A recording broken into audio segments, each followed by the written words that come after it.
Welcome everyone to the DaoLens Discord space, and welcome Tom. So excited to host you and get to know your story. I think one of the first questions we'd love to start with is, what was your introduction to the world of crypto, NFTs, blockchain, and the decentralized world in general? I feel like everyone has a really extremely unique story on how they entered Web3, so I'd love for you to talk about what was yours. Cool, and thank you very much, DaoLens, for having me here. It's my pleasure. Basically, I suppose like anyone gets into the space, it's kind of during a bull run. So I was kind of at the tail end of the 2017 bull run, kind of into 2018.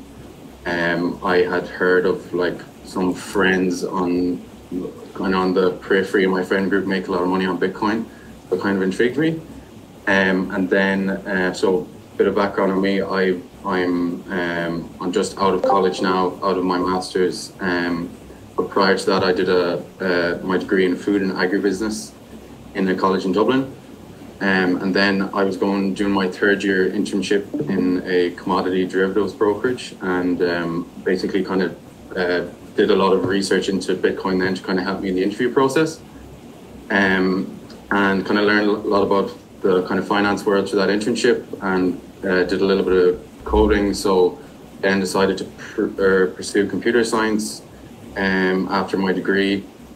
And then basically until kind of 2021 was when I really had that kind of breakthrough light bulb moment, and really improved my mental models of what crypto was, and kind of the promise of it, and that was really through I suppose learning about Ethereum, and then essentially I tried to create a blockchain society or club affiliated with my university when I kind of got really into the space in 2021, and that actually got rejected due to it kind of being like a nuanced process, and just some more older folk with I suppose that more legacy outlook, and then, but thankfully that happened, because then we kind of looked at creating a global student DAO. So that's why I'm here today.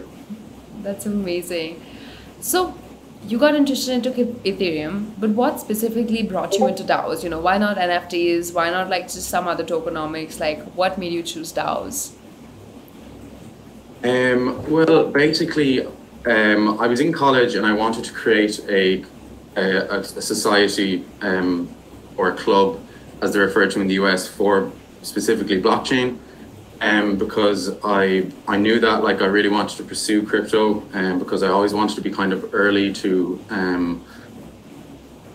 some kind of movement or technology, and because I kind of always had been a little bit entrepreneurial, and I knew that crypto had a lot of promise. So I kind of wanted to create a society and tried to do that. And then I suppose a society is just an organization, and DAOs are just organizations built on blockchain. So that's what really, I suppose, drove me to pursue the DAO, and to be most closely related to DAOs today. For sure. I think it's one of the most powerful ways to, form this community of everyone who shares the same mission. And I think it's incredible what you're doing. I, of course, would love for you to dive deeper into the story of BlocSoc DAO. Guys, if you don't know, BlocSoc DAO is empowering the youth to enter the Web3 space. It is built by students, it is for students. And what is amazing about it is it's helping people engage with each other. It's helping people learn from each other. And the DAO is helping people with practical industry experience through the medium of Bounties, using Bounties to help people build their on-chain resume and whatnot, right? So it's not just hey, this is Web3 and this is what we know, but it empowers you to, you enter the DAO and then you, fly from there. So I'd love for you to talk about what made you build a student-centric DAO. Yeah, so basically, from the moment that we were kind of denied in creating a society or club, a blockchain society or club in our university, I suppose it was kind of a fitting next step to kind of say, well, we don't need any middlemen or intermediaries to do what we want to do. And I mean, the DAO was the perfect medium for that.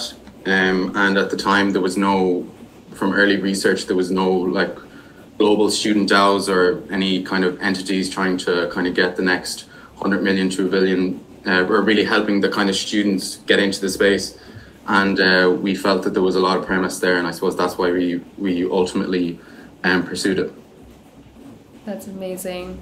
And how has your experience been? Has it been a challenge to educate people about what Web3 really is, and then have them on board on the DAO? Like, what's that experience been like? Yeah, I mean, like even for me, and for anyone, I think like it is a real challenge to kind of to learn about the space and to really get a good grasp on it, and you really do have to be prepared to spend that 100 hours. And I think like, because blockchain is like, and Web3 is like affiliated with so many industries, you have to kind of understand those industries first to then understand how crypto is better. Like most notably the financial industry, like you have to understand the legacy financial system, you have to understand the problems there, and then you have to understand how crypto works and how crypto makes that a little bit better.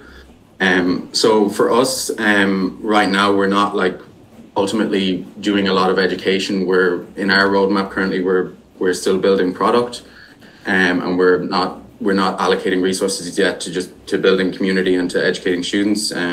We're still kind of working on like user interviews, customer interviews, working on our business model, and ultimately kind of trying to find product market fit. And then after that stage, we will be moving on to growing our community and bringing students on board, and which will hopefully be in time for when everyone's back in college, certainly here in the West. I know you guys are back in India, but yeah, that's kind of where we currently are at the moment.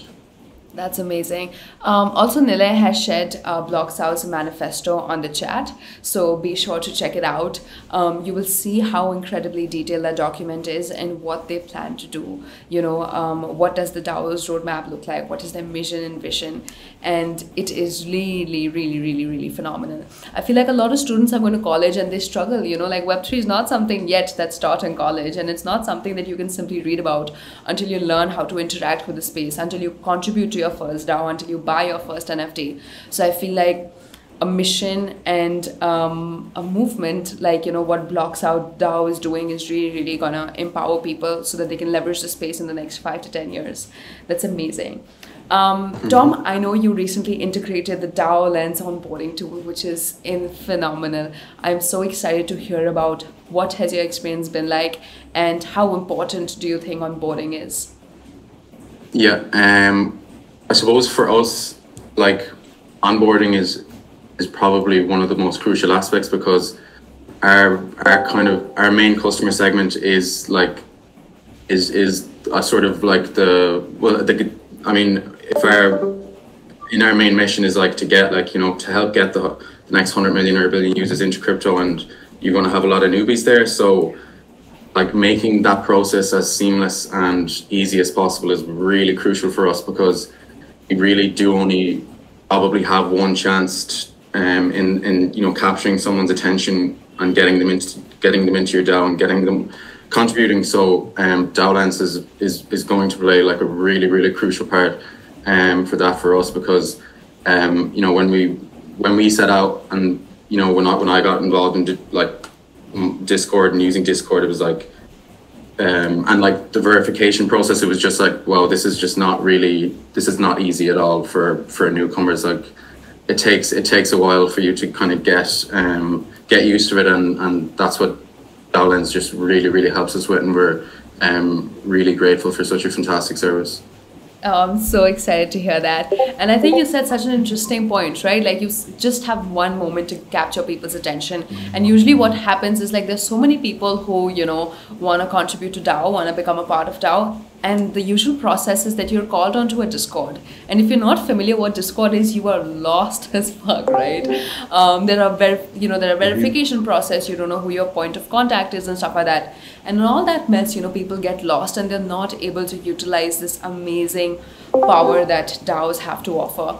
So I'm so excited that you get to integrate our onboarding tool and have your community get a great experience on what it's like to be a part of the DAO. So exciting. Yeah. I'd love for you to talk about Bounties. I know that Bounties is something that you guys are using as a medium to introduce students to Web3. So I'd love for you to talk about, what has your experience been in listing bounties, in managing your community, receiving submissions, and the importance of them. Yeah, so I suppose I'll kind of start at a high level and say that students will ultimately join our DAO kind of, I suppose, in search of education and the chance to upskill and then to hopefully get a job on the other side.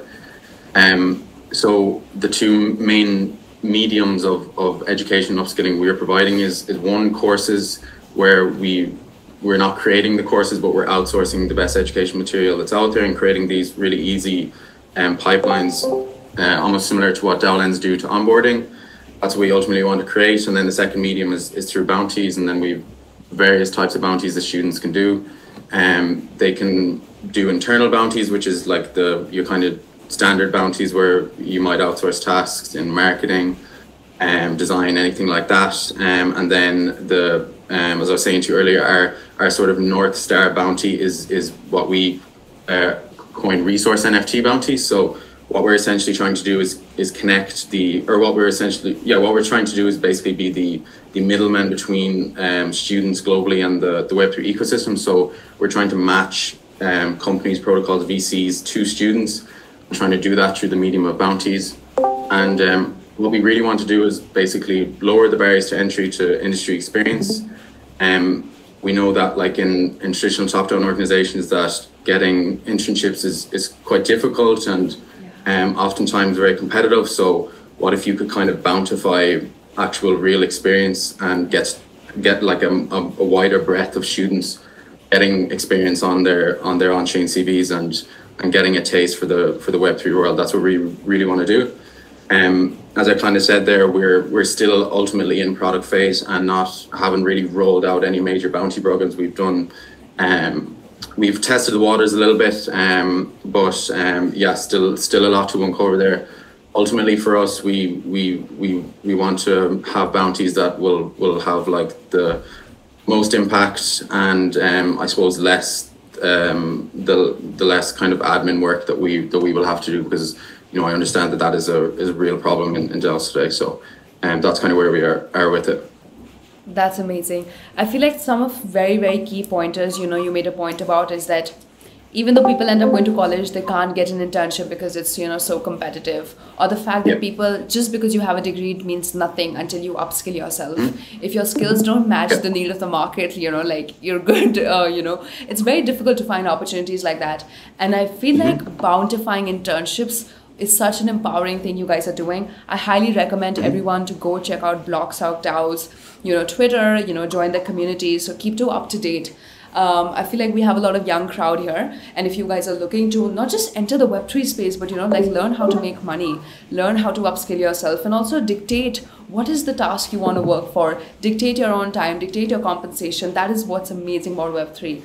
And I'm so glad that you guys are putting all of this into practice, for students. Like, you're doing all the hard work, right? The other person needs to come and find it, and you integrating the DaoLens product has even simplified your DAO even more. Props to you for what you're doing. But on that same note, I'd love to ask you, I know DAOs are in such an early stage and how difficult it is to manage one. What would you say are some of your current pain points? So current pain points for us, most recently, I suppose we've worked through some pain points, and the main one was for us, which might come as a surprise. Well, maybe not either, but we started out BlocSoc DAO being ultimately trying to bring in aspects of decentralization in kind of using voting and using kind of whoever was in the immediate community to kind of come on board and help us out. But that sort of proved to be a model that wasn't really working and wasn't really sustainable. Kind of bringing people in ad lib and to kind of build your product and kind of when you need them is not really the best way to do it. and we sort of had to go back to the drawing board, and we soon realized from doing some research that like you're really, the most optimal way to do it is to just if you're creating a DAO, treat it like a startup, and have it centralized in the start, and have a roadmap for decentralization, and work towards that. And I think when we in now like integrating that, it's really kind of helping, really it's helping our productivity, and it's helping some of the basically kind of there was ambiguity around like who gets to make decisions, and bottlenecks in decision making and stuff, and they were kind of challenges we had to overcome. So thankfully we're on a road where it's looking a bit better for us in that line. Other than that, I think as I kind of touched on there, I think like you have, if you're creating a DAO, and not that you have to treat it like a normal startup, but I think that really helped us. Like like the elusive product market fit doesn't change, no matter if it's a Web3 DAO in comparison to like a normal Web3 company. And I think really treating it like a startup and trying to follow those kind of pathways to success has helped us a lot. That's amazing to hear. Yeah, how as much as decentralized DAO is, like you really need to treat it like a startup, It is a company, it has some real people involved, and you do need hard work, to get the ball rolling. And I'm confident you guys are going to figure it out. And it's amazing and very exciting to see, what your journey is going to look like, right? It's always difficult for the pioneers, right? Because there is no roadmap laid out for you. You really have to figure out your own roadmap through trial and error. And of course, it's phenomenal. On that note, I'd love to ask you. I will say, a resource that really helped me and our team was the A16Z Crypto Startup School. If anyone is interested in startups and interested in crypto generally, I think that's a really phenomenal resource, and really helped us in what we were in some of the issues that we were going through. Just to put that in there. Amazing. So is that a Twitter channel? Is that a YouTube channel? What is it? Can you please drop the links, or maybe just the name of it in our chat below, so that people can surf the internet and find for themselves? In Discord or in our Discord chat, right? The live DaoLens chat. Here. Oh, cool. Yeah.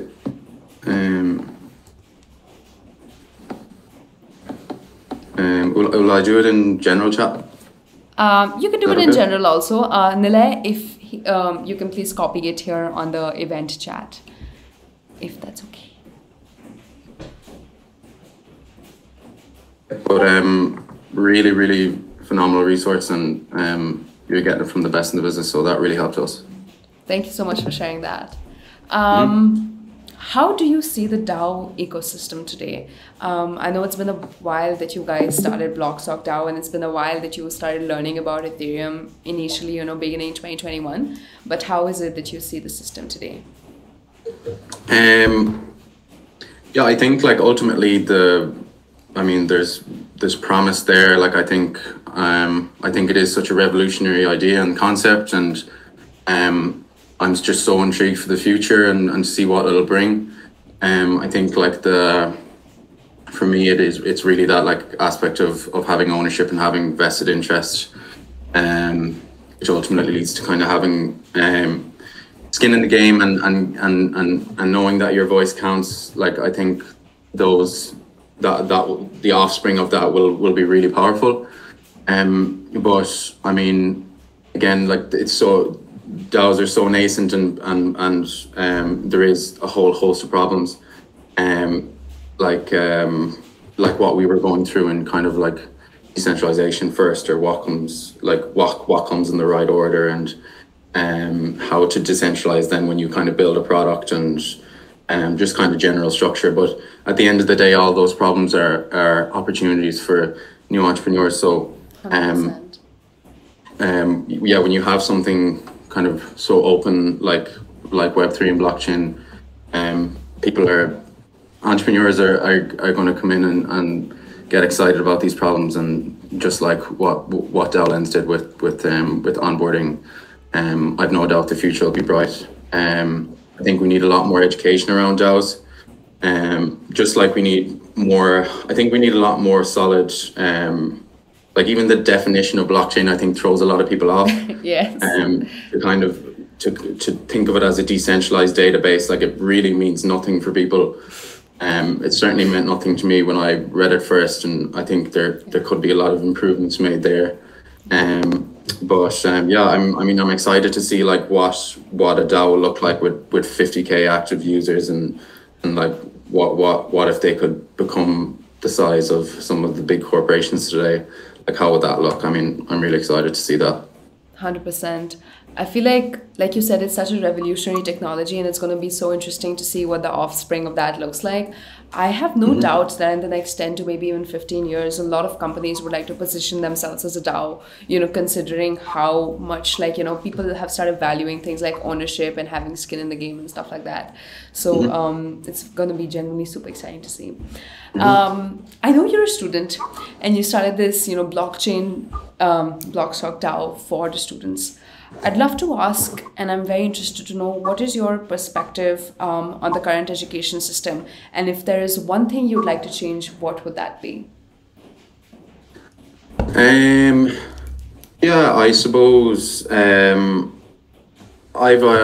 I've mixed feelings about the education system. I think probably like the financial system, it needs radical transformation. I definitely do think there's a lot missing. Like I feel like I've learned more from like living abroad for a few months, or even just from listening to podcasts, and like I've learned more about myself and about life just from that alone than school. I think there should be more I don't know, there should be focuses on what I would consider to be more important to how to live a healthy life. And even like I think there should be a lot more of a focus on like programming. It's mad that you don't well, I know certainly here in Ireland and the EU you don't learn any programming in school, and I think that would be really powerful if they start them off young, I suppose. Other than that, I think like it's like college is good, but I mean, yeah, it is more of a social. Is more of a. I feel like it's ultimately a very, very social thing rather than a kind of an educational thing, and you kind of need to make it on your own in the educational realm. 100%. You're so right on, right? You have to make it on your own. Just because you go to college doesn't mean shit in the real world. It's very important to, like you said, things like, upskilling yourself and taking like self-initiative, right? Being self-driven to, make things happen, even discover new opportunities for the matter of fact. And how you learn so much, whether it was just through traveling or, listening to podcasts or, surfing the internet and, being a part of Discord servers and starting your own DAO. I think there's a lot to learn for people. And sadly, the education system is not positioned in a way where people can empower themselves like that. So being like self-motivated is extremely important. And finding like-minded people, whether it's a BlocSoc DAO or whether it's other sort of communities, until one upskills themselves and kind of takes the matter into their own hands, it's kind of hard to make it out in the real world. So I loved the fact that BlocSoc DAO helps you build your on-chain resume, right? It's not just about learn and engage, but it empowers you. So that's really exciting to see. Chat, please write your questions in the chat. I'm saying, sorry, guys, please write your questions in the chat. We will soon have a session where Tom will be answering community questions. So please feel free to drop them in, the meanwhile. And till that time, Tom, I'm very curious to know, as a DAO, how are you guys operating internally on the day-to-day basis? There are so many things to be managed, whether it's, proposal voting or forum management or DAO compensation or task management or treasury. Like, how are you guys operating on a day-to-day basis? Yeah, so as I kind of alluded to earlier, we were trying to be as decentralized as possible at the start, and brought people in, as in brought contributors in kind of ad lib, and really found that wasn't really working for us. So we had to kind of make a decision to kind of cut the team a lot, and ultimately to just focus on what's really important and do the right things in the right order. Prior to that, we were kind of trying to do everything at once and kind of cutting ourselves very thin.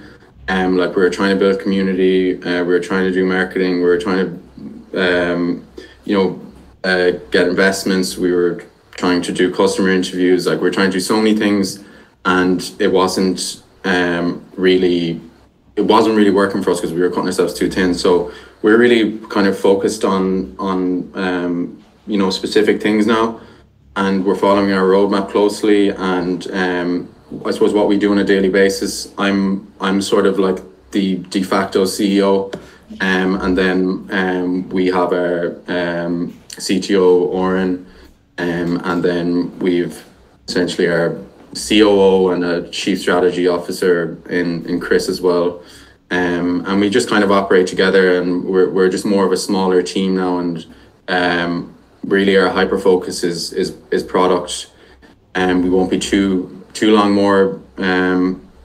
We won't be spending too much more time on product, and then we'll be moving towards kind of building community around our MVP. We really are kind of working in a top-down organization kind of fashion, but we do have real plans to obviously become a DAO, but for now that's the way we're operating.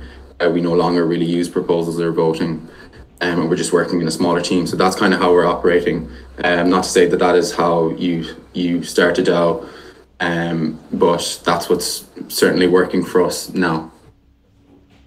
That's amazing to hear. I feel like we were even talking about this earlier, like a lot of people want to start their own DAO, but then they don't know how to run a decentralized autonomous organization, as decentralized it is, it does need, some management right there. But I feel like this is very relatable, right? You start as like a centralized company and then eventually transition into a DAO, once you've kind of mastered and you've kind of become a well-oiled machine. So you don't have to be an expert and you don't have to figure out everything from the get-go. You just start and, with your team, you start eventually figuring things out. I'm curious to know, like, who are some of the thought leaders maybe you look up to in the space when it comes to things like foreign management or proposal voting, task management and stuff like that? Like any specific Twitter accounts you follow, any bloggers you follow? How does that look like for you? I suppose I'm really shooting A16Z's pipe here, but I think any of their material is really it's what helped me understand crypto the most.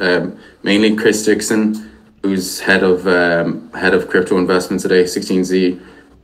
They call him like the king of mental models, and I think his ability to boil down these really complex topics and give you a mental model that you can relate to, you can relate to things that is really powerful. And I just think like for me, for understanding this whole space, was the historical context was so important. Like while crypto is like so new, and it seems like something that's like totally just like that nothing like it has ever happened before. If you boil it down, it is just another computer network and a new type of computer network, and they've been around since probably the 70s. I don't really know the exact date, but it's very cool to kind of learn the lessons from all of these networks that have grown throughout the years, like telephone and TV to then the internet and things like that. So Chris Dixon, Mark Andreessen are really phenomenal. For me, I don't actually use Twitter because I find social media too distracting. So I try to like not go on to Twitter. But other than that, like I love the Bankless podcasts. I love Lex Friedman podcasts. Whoever he has on for any crypto related stuff. And I suppose that would really be my foundation. If I was to say to anyone to follow people, it would really be to study anything that Chris Dixon has on his blog or any videos. There's a lot out there on YouTube and on the web. For me, he's the best.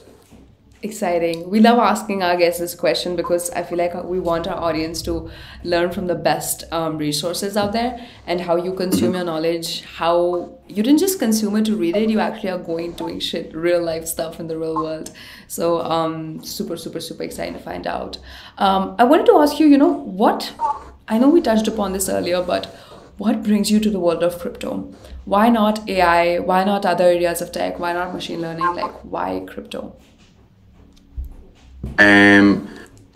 Yeah, so for me, as I touched on earlier, I always felt I was entrepreneurial and always wanted to find a trend and kind of get there early, because fundamentally with startups, like the most important factor in a successful startup is timing, and that means like you have to be there when it takes off. And when I had that like light bulb moment, this is where I knew I wanted to be. And on top of that, I just found the technology just beautiful, really. I just loved everything about it. Loved reading the white papers, loved learning more, just got fascinated with it, and loved, spreading the word and trying to get people in it. And yeah, I think like on top of that, I mean, the prospects it has to kind of create a better world and solve some of the biggest problems we're currently dealing with today. Yeah. I think that's fascinating, and that's what keeps people in grinding with it every single day as well. Yeah, I suppose that's what it really means to me. Thank you so much for sharing that. Glad you're here and building with us together. We have some questions from the community. Tom, would you like to read them out? What all roles are available in your DAO as contributors? So I mean, currently we are looking to hire a lead developer. We were just recently, in the last 3 weeks, successful in our first grant. So we are trying to hire a lead developer to build out our MVP. And then like the coming months, we will be hiring for hopefully we'll be hiring for a chief operation officer, people in community, people in business development, that kind of thing. So I hope that answers your question, Aurora.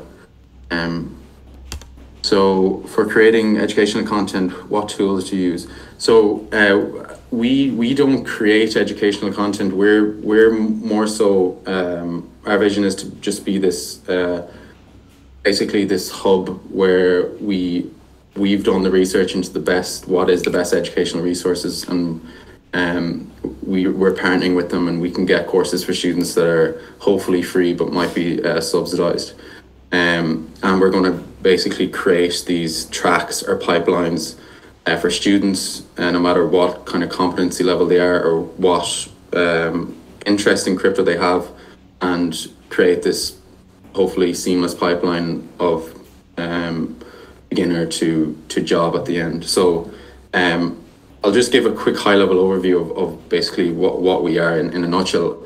So we're basically like a two-sided market, where on the supply side, students come in search of education upskilling, as I said, and that's through two mediums. It's through courses and through Bounties, and then they build these verifiable on-chain resumes. And then on the demand side, we basically we gate the access to this global pool of students, and then they have access to like this global talent pool, and they can kind of release bounties into the DAO and educate students on their protocols and do various things like that.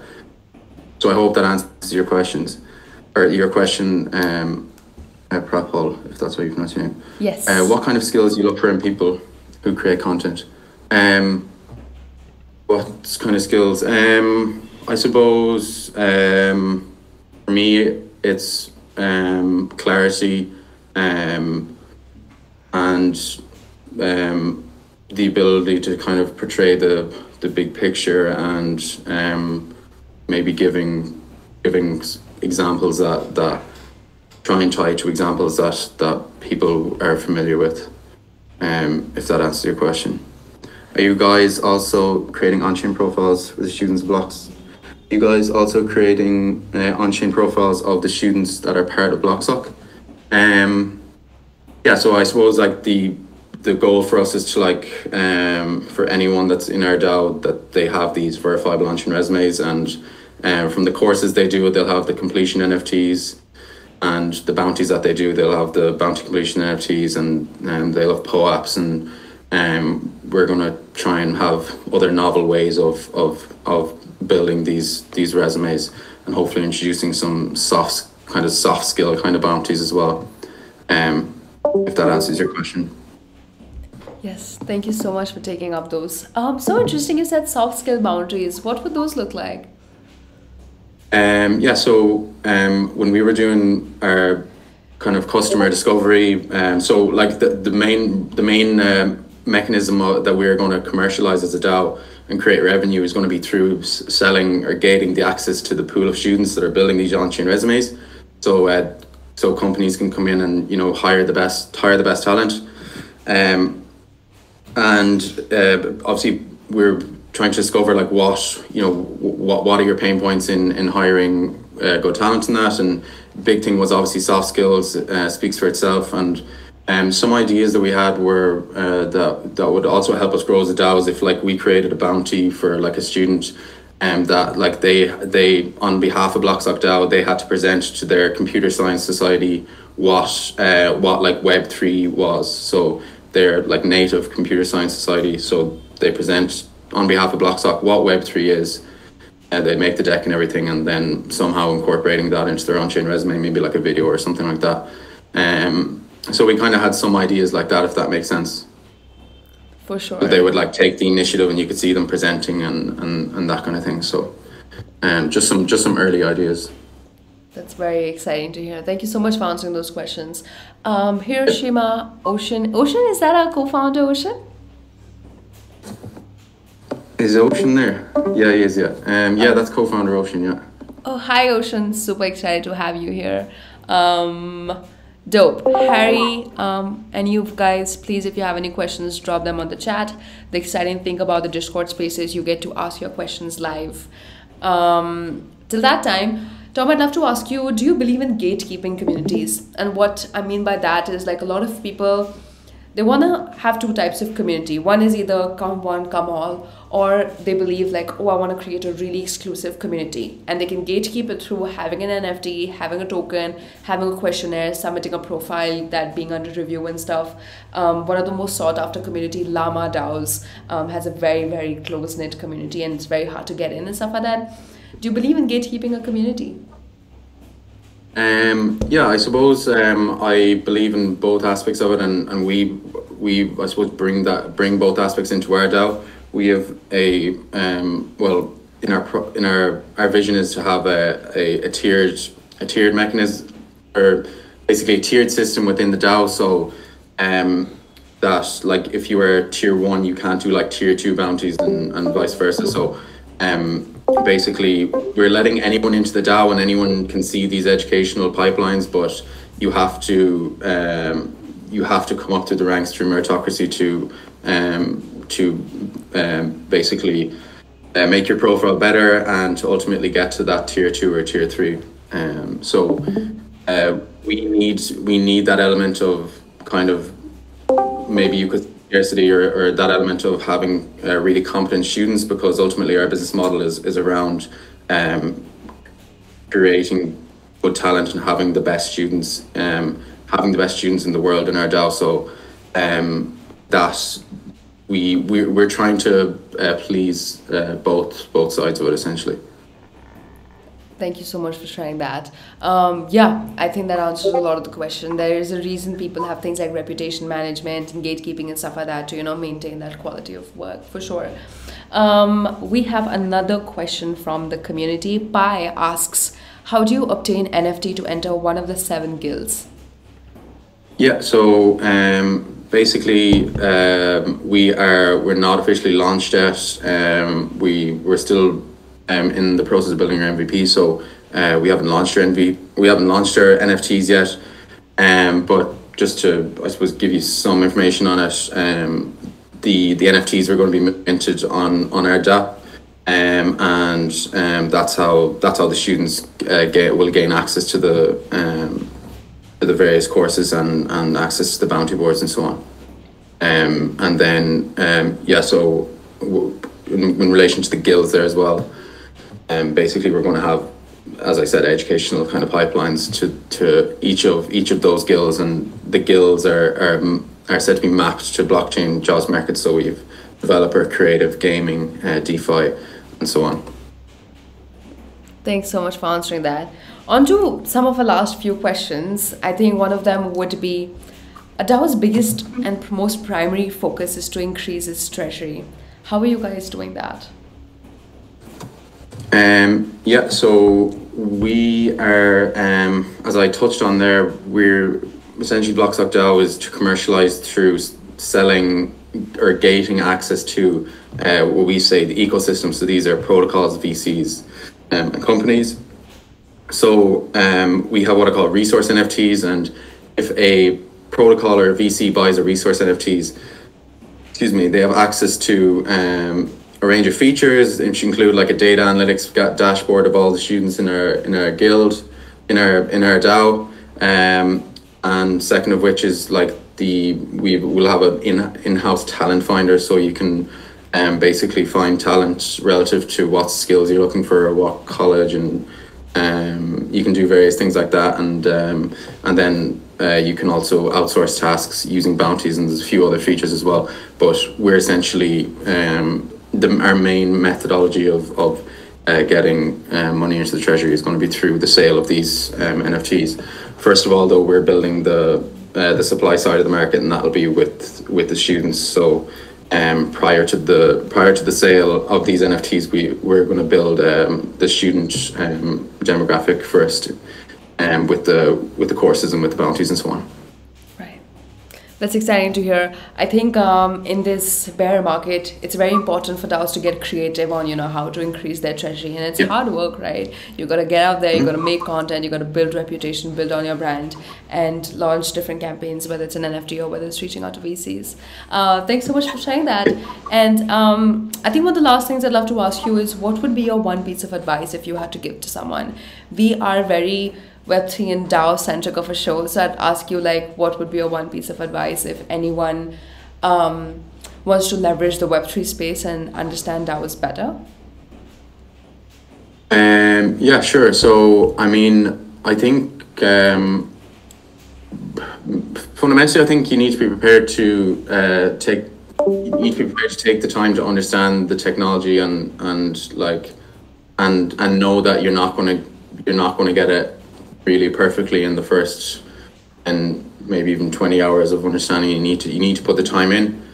I think after that, I think you need to just try and immerse yourself and put yourself out there. Sorry, challenge yourself to get involved. I mean, join 4 to 5 DAOs and try to start contributing. Like there's good resources out there where you can kind of find DAOs that might match some of your interests and stuff like that. And yeah, just kind of get involved, get stuck in, and don't look back. And don't be prepared, or be prepared to make mistakes and try and learn as much as you can. Thank you so much for sharing that. And on a personal note, I feel like I won't say you've been through so much, everyone has a story to tell, but after all the life experiences you've been through and this amazing team you're building and this amazing mission-oriented DAO you're building, what would you say is if you had to give one piece of advice, like your one philosophy, what would that be that you'd like to share with the audience today? I would say, I think fundamentally, it's just be prepared to make mistakes and know that that's the best way you're going to learn, and just try and be a better version of yourself every day. I think that's just really fundamental. I think grit is like the most important entrepreneurial skill, and you have to really remind yourself of that every day. And yeah, things are not going to be perfect, and you have to just keep grinding. I suppose that's probably my biggest piece of advice. Thank you. That's lovely. Thank you so much for sharing. And before we end, any ending thoughts, Tom? Any ending thoughts? Not particularly. Yeah, really enjoyed it. Thank you very much, and yeah, great to be here. Thanks for the great questions. Of course. Thank you so much for being a phenomenal guest, coming and sharing your story. So excited with what you're building, and so excited to see, you know, how the integration with DaoLens and this collaboration is going to go where. I feel like this is just the start. Thank you, Tom. Thank you so much for being a part of this. Thanks for being a phenomenal guest, being super honest and authentic. Thank you everyone else for joining this space. Please look forward to this episode dropping on YouTube and other audio platforms. Super glad for everyone's questions. Thanks for writing down your questions and stuff. And see you next Monday with our next guest. Thanks, Tom. Thanks, everyone else. Thanks, guys. Yeah, thanks for Bye. having me. Have a nice rest of the week.